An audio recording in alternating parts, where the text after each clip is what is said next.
Welcome to a new session of KCC tutorials. तो बच्चों, आज हम 8th साइंस का 19th lesson life cycle of stars सीखने जा रहे हैं, जो कि इस साल का आपका लास्ट लेसन होगा।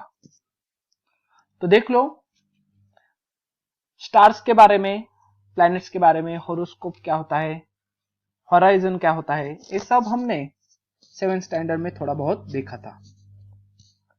वैसे हमने स्टार और प्लैनेट में क्या मेजर डिफरेंस होता है, जैसे कि स्टार को खुद की it has its own light, खुद का लाइट होती है, खुद की लाइट, मगर प्लैनेट को नहीं होती। ऐसे कुछ डिफरेंसेस भी देखे थे। दूसरा, which is the star nearest to us, तो सन, सबसे नजदीक वाला स्टार। आज हम उसके आगे थोड़े और एडवांस में इंफॉर्मेशन लेंगे। तो देख लो, we have learn about structure of universe in earlier standard. 7th standard में हमने यूनिवर्स के बारे में थोड़ा जानकारी ले ली थी। Our solar system is situated in the galaxy. A galaxy is a collection of billions of stars, their planetary system, their interstellar clouds which are present in the empty space between stars. और हमारी जो solar system है एक Galaxy में situated है, Galaxy में है। मगर एक गैलेक्सी होती क्या है चीज? तो गैलेक्सी क्या होती है? बिलियंस ऑफ स्टार्स का कलेक्शन। वैसे उसमें प्लैनेटरी सिस्टम्स आते हैं। हमारी सोलर सिस्टम एक प्लैनेटरी सिस्टम है, ऐसे कई प्लैनेटरी सिस्टम्स आते हैं। और क्या आता है? तो इंटरस्टेलर क्लाउड्स, उसके बीच वाले क्लाउड्स, जो कि इसके और which are present in empty space between stars, stars के बीच वाला जो एम्प्टी स्पेस में, उसमें कुछ क्लाउड्स होते हैं। इन सभी को मिला के एक गैलेक्सी पूरी होती है। The universe is made up of innumerable such galaxy. और यूनिवर्स का कैसे बनता है? तो ऐसे कई गैलेक्सीज आप जब एक साथ करोगे तब एक यूनिवर्स बनता है।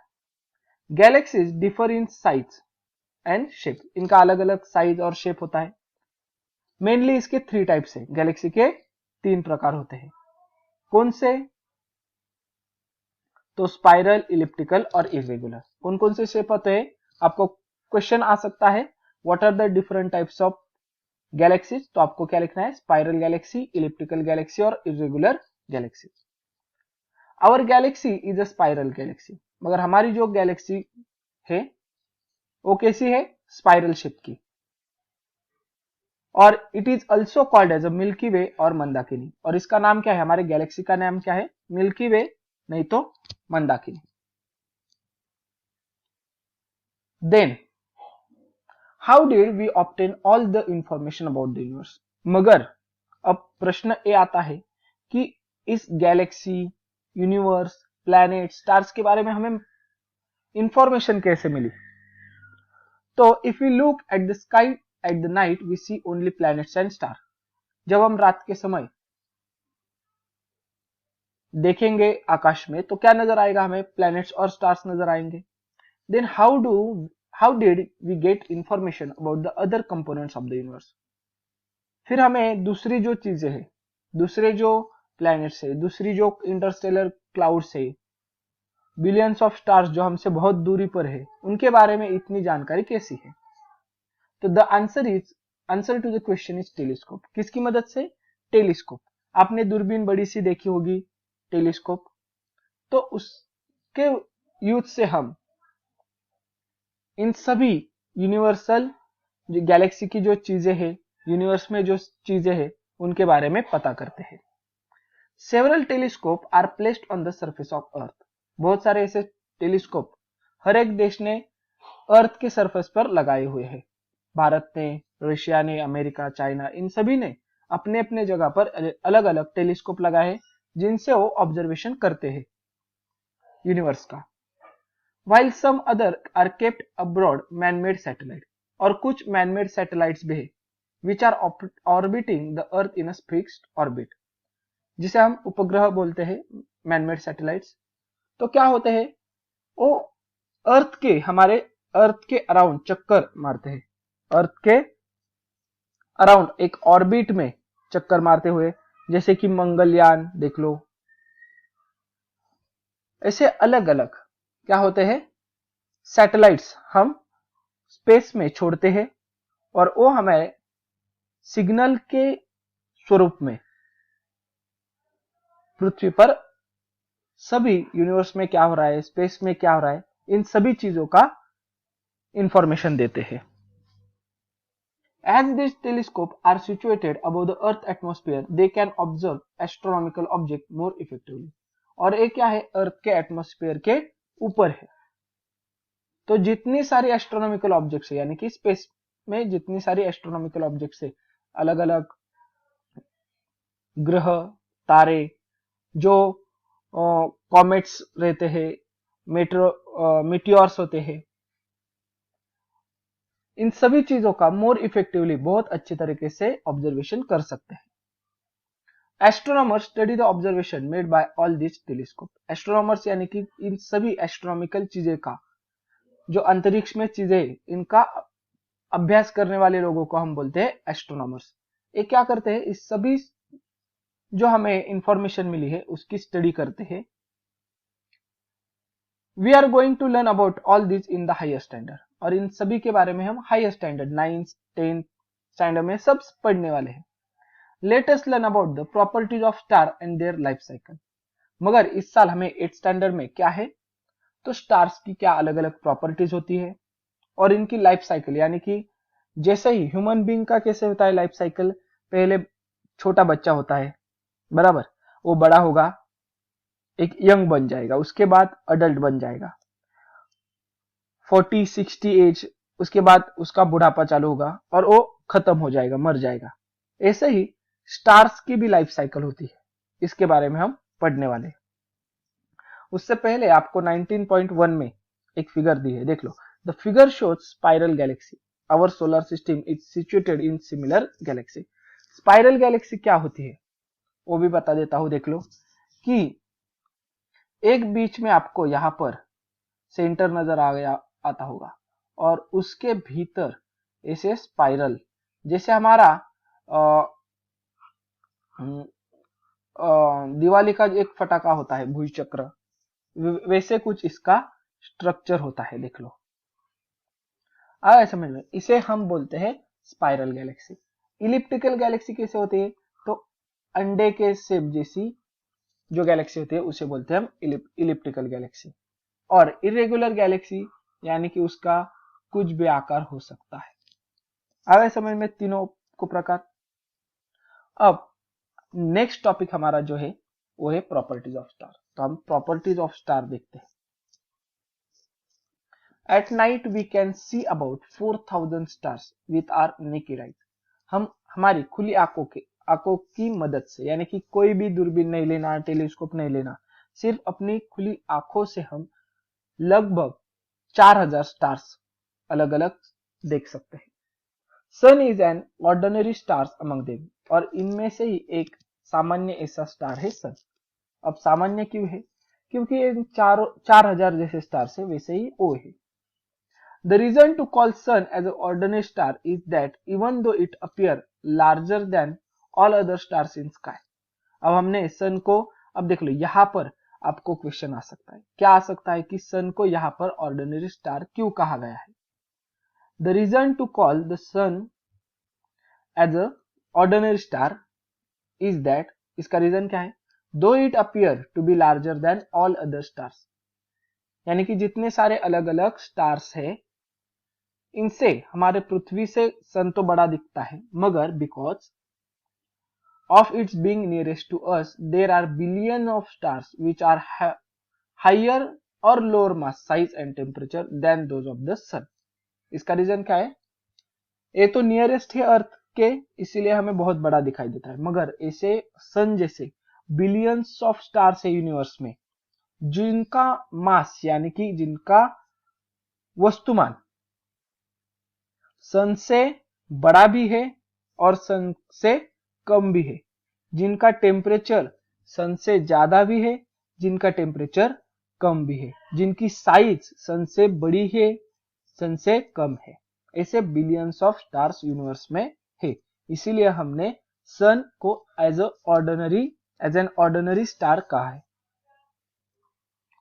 अब आगे देख लो क्या दिया है हमें।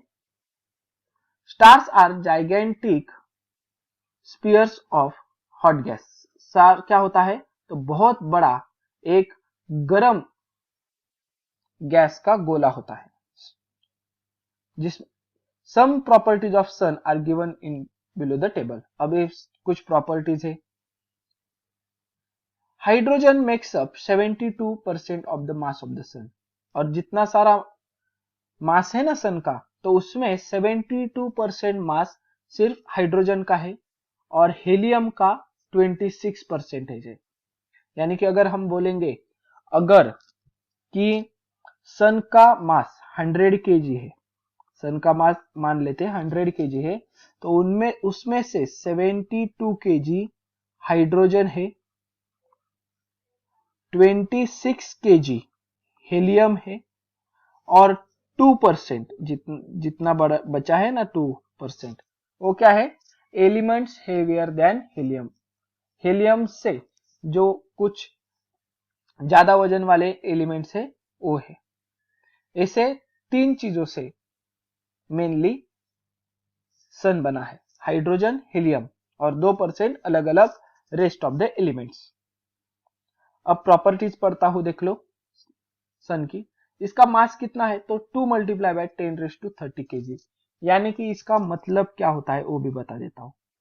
2 के ऊपर आप 1 2 3 ऐसे 30 जीरो लगाते जाओगे, उसके बाद केजी, इतना कितना जीरो लगाना है, 2 के आगे आपको 30 जीरो लगाने हैं, उतना केजी सन का मास है। रेडियस कितना है सन का, तो आपको देख लो ऐसा सन है, तो इसके सेंटर से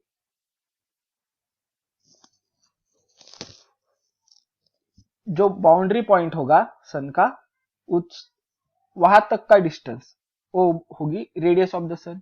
कितना है, 6,95,700 किलोमीटर। देन सरफेस टेम्परेचर, अब टेम्परेचर कितना है, तो 5,800 केल्विन। अब 5,800 केल्विन लगभग 5,527 डिग्री सेल्सियस होता है। 100 डिग्री सेल्सियस के ऊपर पानी बॉईल हो जाता है, तो 5,527 डिग्री सेल्सियस क्या होगा, इसका आप अंदाजा लगा लो। टेम्परेचर, ये तो सिर्फ सरफेस का टेम्परेचर बता रहा हूं मैं। सन के सेंटर में, सेंटर का टेम्परेचर तो बहुत ही हाई होता है, वो होता है 1.5 मल्टीप्लाई बाय 10⁻7 केल्विन। अब इसका कितना टेम्परेचर वो भी बता देता हूं, देख लो 1.5 और उसके आगे आपको 6 जीरो लगाने होंगे, 1 2 3 4 5 6, इतना डिग्री केल्विन। ये होगा सन के सेंटर का टेम्परेचर। और एज कितनी है, तो 4.5 मल्टीप्लाई बाय 10⁻9 ईयर्स। ये पूरा चार्ट आपको ध्यान में रखना होगा। आपको क्वेश्चन भी आ सकता है कि what are the different properties of the sun, तो यहां से आपको लिखना होगा hydrogen, sun is mainly made up of hydrogen 72%, helium 26% and rest are 2%। और ये पूरा टेबुलर फॉर्म है, ये आपको एक तो पैराग्राफ में लिखना होगा, नहीं तो टेबुलर फॉर्म में लिखा तो भी चलेगा। देन नेक्स्ट पेज पर हम देखते हैं क्या दिया है। उससे पहले डू यू नो में देख लो हमें क्या दिया है। Our galaxy is has about 10⁻11 stars. यानी कि हमारे गैलेक्सी में 10 के ऊपर आप और 10 जीरोस लगा दो, इतने सारे stars. Its shape is like a disc with a bulge in the centre. और इसका इस गैलेक्सी का शेप कैसा है, एक डिस्क जैसा है जिसको बल्ज यानी कि थोड़ा उभार आया है बीच में, and its diameter is about 10⁻18 kilometre. इसका डायमीटर कितना है हमारे गैलेक्सी का, 10⁻18 kilometre. The mass of the sun is about 3.3 lakh times that of the earth. अब सन का मास कितना है, तो अर्थ अगर 3.3 लाख यानी कि 3,30,000 अर्थ हम एक साथ रख दे तो इक्वल हो जाएगा 1 सन के जितना, and its radius is 100 times that of the earth, और रेडियस कितना है अर्थ के 100 times. Other stars have mass between 1/10 यानी कि सन के 10 गुना कम, and 100 times that of the sun. वैसे ही कुछ इतने बड़े स्टार्स होते हैं जिनका वजन सन के 100 गुना भी ज्यादा हो सकता है। अब इसका मतलब क्या है वो भी बता देता हूं, देख लो। अगर हम मान लेते हैं कि सन का मास कितना है 100 केजी, तो कुछ ऐसे भी स्टार्स है जिनका मास 10 केजी भी है, और कुछ इतने बड़े भी स्टार्स है जिनका मास 10,000 केजी भी है। हमने सन को कितना कैलकुलेट किया है यानी कि कंसीडर 100, तो सन के 100 टाइम्स भी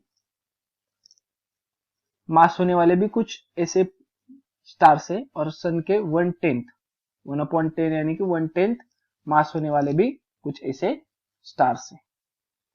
एंड रेडियाई कितनी होती है तो 1/10 to 1000 times that of the sun, और रेडियस कितनी होगी तो सन से 10 गुना कम नहीं तो 1000 गुना ज्यादा। इतनी रेंज में बड़े बड़े स्टार्स हमारे यूनिवर्स में है।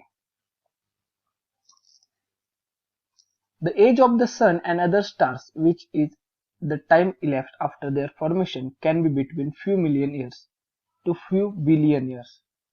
सन और जितने सारे दूसरे स्टार्स है उनका जो कब बॉर्न हुए हैं, कब उनकी बर्थ जन्म उनका कब हुआ है, तो कुछ मिलियन ईयर्स से कुछ billion years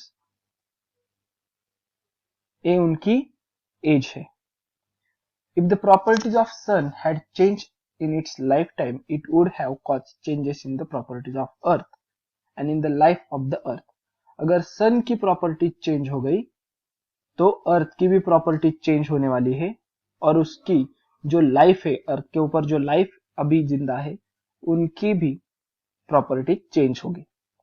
Detailed study of properties of earth have led scientists to conclude that properties of sun properties of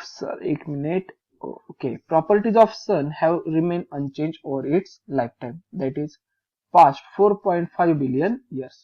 और साइंटिस्ट ने जब अर्थ का स्टडी किया, अर्थ की स्टडी की, तब उन्हें पता चला कि जो सन की प्रॉपर्टीज है वो पिछले 4.5 बिलियन ईयर्स से सन की प्रॉपर्टी चेंज नहीं हुई है, they remain unchanged. According to studies made by astronomers, the properties will slowly change after 4.5 billion years। मगर साइंटिस्ट क्या बोल रहे हैं, ये प्रॉपर्टीज कब चेंज होने वाली है तो आफ्टर 4.5 बिलियन ईयर्स एगो। तो यहां तक हमने इसका जो बेसिक पार्ट था सन के बारे में और गैलेक्सी वगैरह क्या होता है वो पढ़ लिया है। नेक्स्ट पार्ट में हम बर्थ ऑफ स्टार से स्टार्ट करेंगे। तो अगर ये वीडियो आपको अच्छी लगी होगी तो इसे ज्यादा से ज्यादा लाइक, शेयर एंड कमेंट करते जाइए। और अगर आप हमारे चैनल पर नए हो, आपने अब तक हमारे चैनल को सब्सक्राइब नहीं किया होगा तो इसे सब्सक्राइब भी कर दीजिए। Thank you for watching, good bye.